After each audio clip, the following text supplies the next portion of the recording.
Assalamualaikum warahmatullahi wabarakatuh. Terima kasih sudah meluangkan waktu untuk mendengarkan kisahku. Kisah ini bukan tentang keajaiban obat, bukan juga tentang rumah sakit atau dokter hebat. Ini adalah kisah tentang hati yang remuk, lalu diselamatkan oleh satu kata, ikhlas. Namaku Noval. Mungkin kamu sedang mendengarkan ini sambil duduk di kamar yang nyaman, sambil ngopi, atau mungkin justru kamu sedang terbaring di tempat tidur seperti aku dulu.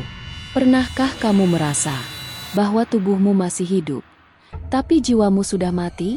Karena aku pernah. Dan malam itu, aku sungguh merasa ajal sudah di depan mata. Bukan karena darah yang keluar, bukan karena nyeri yang menyiksa, tapi karena aku sudah tidak ingin bertahan. Malam itu gelap, bukan hanya karena listrik padam, tapi karena seluruh harapanku padam. Aku mendengar suara tangis ibu di dapur, mencoba menyembunyikan kesedihannya. Ayah diam saja di teras, menatap langit kosong. Aku hanya bisa menatap langit-langit kamar, sambil berkata lirih dalam hati, "Ya Allah, kalau memang ini waktuku, aku siap. Tapi, tolong jangan biarkan mereka kehilangan harapan setelah aku." Dan disitulah semuanya dimulai. Bukan kesembuhanku, tapi perjalanan menuju titik terdalam dalam hatiku, tempat yang bahkan aku sendiri belum pernah sentuh sebelumnya. Aku, Noval, usia 27 tahun. Dulu aku aktif, ceria, suka kerja sosial, dan bercita-cita menjadi guru. Tapi semua itu berubah sejak tubuhku mulai melemah, tanpa alasan yang jelas. Hari demi hari, aku kehilangan kekuatan. Bahkan untuk menyuap makanan pun harus dibantu oleh ibuku, April. Di rumah kami yang sederhana di pinggiran kota, aku tinggal bersama ibu dan adikku, Zoya, yang masih SMA. Ayahku, Ibnu, bekerja serabutan. Kami bukan keluarga kaya, tapi cukup untuk bahagia. Dulu, sebelum penyakit ini datang, malam itu bukan akhir dari segalanya. Ternyata, justru dari malam tergelap itu, perjalanan menuju cahaya dimulai. Tapi bukan cahaya dari luar, melainkan cahaya dari dalam dada, yang baru bersinar saat aku benar-benar hancur. Karena terkadang, kesembuhan itu bukan datang saat kita kuat, tapi saat kita rela melepaskan segalanya, dan ikhlas. Setelah malam itu, aku merasa semakin tenggelam. Bukan cuma tubuhku yang lumpuh perlahan, tapi semua yang dulu membuatku merasa hidup, satu persatu mulai hilang. Pekerjaan hilang, teman-teman menjauh. Impian yang kubangun sejak kuliah hancur tanpa suara. Kata orang, sakit adalah ujian. Tapi kenapa rasanya ini seperti hukuman? Apa aku pernah melakukan kesalahan besar yang membuat Allah murka? Semua dimulai 3 tahun lalu. Awalnya cuma sering pusing dan kelelahan. Kupikir itu karena lembur. Sampai suatu hari aku jatuh pingsan di tengah jalan saat pulang dari tempat kerja. Dokter bilang aku kekurangan darah, lalu disuruh periksa ke bagian lain. Dari hari ke hari, hasil tes makin banyak, tapi tak satu pun yang memberi kejelasan. Aku sakit, tapi tidak ada yang tahu sakit apa. Ibuku, April, adalah wanita paling sabar yang pernah ku tahu. Tapi saat aku diam-diam mendengar dia menangis sambil mencuci piring malam-malam, aku tahu, dia mulai lelah. Ayahku, Ibnu, makin sering menghindari tatapan. Adikku, Zoya, sempat berhenti sekolah 1 semester karena uang habis untuk pengobatanku. Aku merasa jadi beban. Dan beban itu makin berat karena aku tak tahu kapan ini akan berakhir. Pernah suatu malam, aku bilang ke ibu, "Bu, kalau aku meninggal, maafin Noval ya." Ibu langsung menutup mulutku dengan tangannya, lalu menangis seperti anak kecil. "Jangan pernah ngomong begitu. Nak, kamu masih hidup. Selama kamu hidup, Allah bisa membalikan segalanya dalam sekejap." Tapi dalam hatiku aku sudah menyerah. Yang tersisa hanyalah tubuh kurus yang menunggu takdir. Terkadang, sebelum Allah mengangkat kita, Dia akan membiarkan kita jatuh sejatuh-jatuhnya, agar saat kita bangkit nanti, kita benar-benar tahu siapa yang patut kita andalkan. Aku tidak tahu bahwa sesungguhnya aku sedang dipersiapkan untuk dihancurkan lebih dalam lagi, sebelum akhirnya diselamatkan. Dulu, setiap habis salat, aku selalu berdoa, menangis, memohon agar Allah menyembuhkanku. Tapi setelah bertahun-tahun tak ada perubahan. Aku berhenti, bukan karena tak percaya pada Allah, tapi karena aku merasa, mungkin aku tidak layak disembuhkan. Setiap hari terasa sama, pagi datang tanpa semangat, malam datang membawa rasa takut. Tubuhku makin lemah, kulit makin pucat, dan berat badanku turun drastis. Teman-teman tak ada lagi yang datang. Grup WhatsApp sunyi. Satu-satunya yang setia di sampingku adalah ibuku, dan rasa bersalahku. Zoya, adikku, diam-diam mulai sering marah sendiri. Bukan karena benci padaku, tapi karena melihat ibu menangis setiap malam. Suatu siang, saat hanya ada aku dan Zoya di rumah. Zoya, Kak, kenapa kakak pasrah banget sih? Aku, apa maksudmu? Zoya, aku tahu kakak sakit, tapi kami semua juga ikut hancur. Kak, jangan diam aja. Berjuang dong. Minimal tunjukkan kalau kakak masih pengen hidup. Aku terdiam, tapi aku tidak bisa menjawab. Karena aku memang sudah tidak ingin hidup. Satu malam, suhu tubuhku naik drastis. Aku menggigil, tapi tak bisa bergerak. Ibuku panik, mengompresku dengan air dingin, menangis sambil terus menyebut nama Allah. Ayah menggendongku ke puskesmas terdekat. Di sanalah aku mendengar suster berbisik lirih ke dokter jaga. Ini kritis, Pak, sudah sangat lemah, denyut nadinya hampir tak terasa. Aku dirawat beberapa hari, tapi anehnya, saat orang lain takut mati, aku justru merasa lega. Kalau ini akhirnya, mungkin lebih baik, biar semuanya selesai. Aku tak lagi berdoa, tak lagi berharap, bahkan aku mulai tak peduli apakah Allah masih mendengarku atau tidak. Tapi Allah itu tak akan pernah pergi, bahkan saat hambanya berpaling. Di saat aku berhenti mencari cahaya, ternyata cahaya itu sedang berjalan pelan-pelan menuju aku. Dan ia datang dalam bentuk seseorang yang tak kusangka. Seseorang yang nantinya akan mengubah arah hidupku sepenuhnya. Hari itu, hujan turun sejak subuh.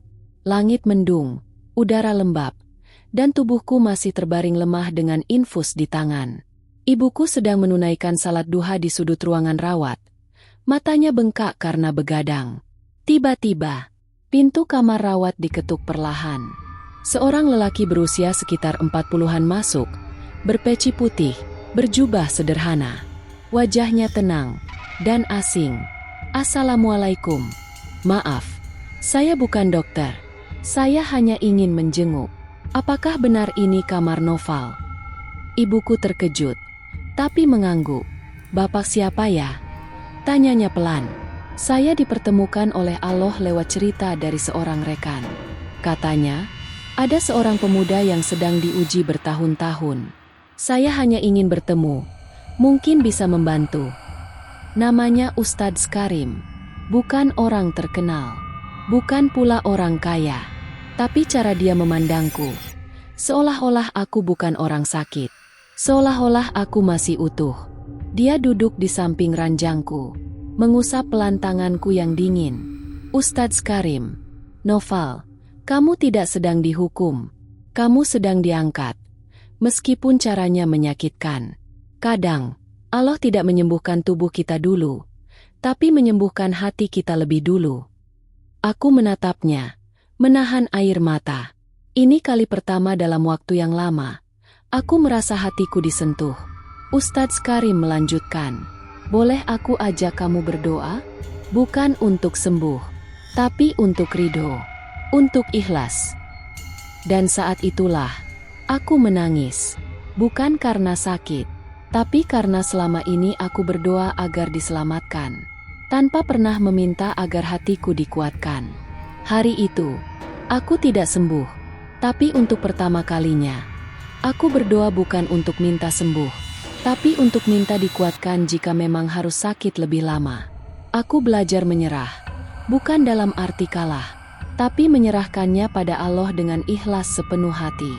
Setelah kunjungan Ustadz Karim, hari-hariku tak lagi sama. Sakitku belum sembuh. Tubuhku masih kurus. Langkahku masih goyah. Tapi ada satu hal yang terasa berbeda. Aku mulai menyapa rasa sakit. Bukan dengan keluhan, tapi dengan bisikan lirih.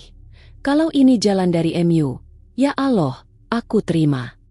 Setiap pagi, Ustadz Karim datang, membacakan surat-surat pendek, mengajarkanku zikir pelan, dan mengajakku berbicara soal keikhlasan. Aku mulai terbiasa membaca, Hasbunallahu wa ni'mal wakil. Cukuplah Allah menjadi penolong kami. Zoya yang dulu murung, kini sering duduk menemaniku sambil tertawa kecil. Ibuku juga lebih tenang, meski kadang masih diam-diam menyeka air mata.